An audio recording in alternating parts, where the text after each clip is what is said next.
Hi అండి, welcome back to our channel ST Telugu vlogs and cooking videos. ఈరోజు మనము వరలక్ష్మి వ్రతం స్పెషల్ రవ్వ హల్వా ఎలా ప్రిపేర్ చేయాలో చూసేద్దాము. ఈరోజు నేను చెప్పిన కొలతలతో మీరు హల్వా ప్రిపేర్ చేసుకుంటే ఎప్పుడు ప్రిపేర్ చేసినా కూడా పర్ఫెక్ట్గా కుదురుతుందండి టేస్ట్. ముందుగా హల్వా ప్రిపేర్ చేసుకోవడానికి స్టవ్ పైన ప్యాన్ పెట్టేసుకొని 1/2 కప్పు నెయ్యి వేసుకోవాలి. ఇప్పుడు ఈ నెయ్యిలోకి 7 నుంచి 8 వరకు కాజు వేసుకోవాలి. ఈ హల్వాలోకి మీకు నచ్చిన డ్రై ఫ్రూట్ని పీసెస్లా కట్ చేసి వేసుకోండి. నేనైతే కాజు కిస్మిస్ వేసుకుంటున్నా. ఇప్పుడు ఈ కాజుని మనము నెయ్యిలో కాసేపు వేయించుకున్నాక 2 టేబుల్ స్పూన్ల కిస్మిస్ వేసేసుకొని కిస్మిస్ను కూడా నెయ్యిలో వేయించుకోవాలి.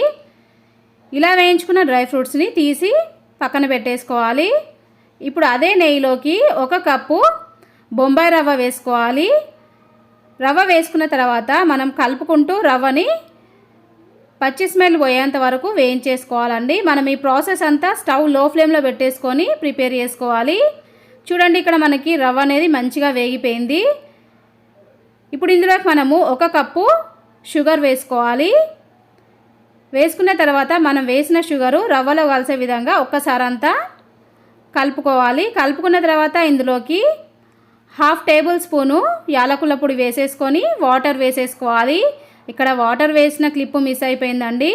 నేనైతే 2 కప్పులన్నర వాటర్ని వేడి చేసేసుకొని వేడి నీళ్ళని రవ్వలోకి వేసేసుకుంటున్నా.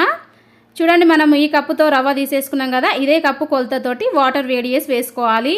వాటర్ వేసేసిన తర్వాత రవ్వను ఒకసారి అంతా కలిపేసుకోవాలండి. మనం వేడి చేసిన వాటర్ వేసుకుంటే మనకు హల్వా అనేది పర్ఫెక్ట్గా కుదురుతుంది. అందుకే వాటర్ వేడి చేసి వేసేసుకోండి. వేసుకున్న తర్వాత ఇప్పుడు ఈ రవ్వని మనము దగ్గరగా వచ్చేంత వరకు ఉడికించుకున్న తర్వాత 1 పించు ఎల్లో ఫుడ్ కలర్ వేసుకోవాలండి. ఇక్కడ ఫుడ్ కలర్ అయితే పూర్తిగా ఆప్షనల్ అండి, మీకు నచ్చకపోతే స్కిప్ చేసుకోవచ్చండి. అలాగే ఇప్పుడు ఇందులోకి మనము 2 టేబుల్ స్పూన్ల కుకింగ్ ఆయిల్ వేసేసుకొని ఒకసారి అంతా కలిపేసుకోవాలి.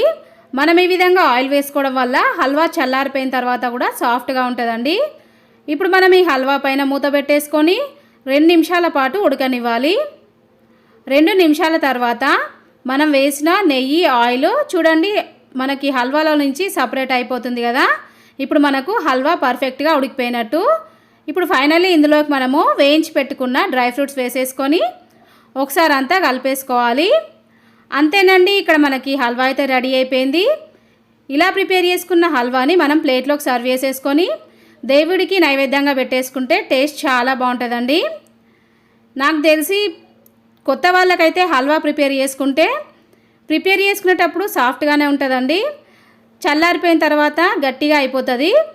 అలాంటి వాళ్ళు ఈరోజు నేను చెప్పిన మెథడ్లో కనుక హల్వా ప్రిపేర్ చేసుకుంటే హల్వా చల్లారిపోయిన తర్వాత కూడా సాఫ్ట్గా అలాగే టేస్టీగా చాలా బాగుంటుందండి. చూసారు కదండి మరి హల్వా ఎలా ప్రిపేర్ చేయాలో. ఈ వరలక్ష్మి వ్రతంకి ఈ విధంగా ఒక్కసారి హల్వా ప్రిపేర్ చేసి దేవుడికి నైవేద్యంగా పెట్టండి. అందరికీ చాలా బాగా నచ్చుతుందండి. హల్వా ప్రిపేర్ చేయడానికి కావాల్సిన మెజర్మెంట్స్ డిస్క్రిప్షన్లో లింక్ ఇస్తాను. ఒకసారి చెక్ చేసుకొని మీరు కూడా ప్రిపేర్ చేసి దేవుడికి నైవేద్యంగా పెట్టిన తర్వాత టేస్ట్ చేసి మీకు ఎలా వచ్చింది కామెంట్ రూపంలో తెలియజేయండి. వీడియో నచ్చితే వీడియోకి లైక్ చేయండి.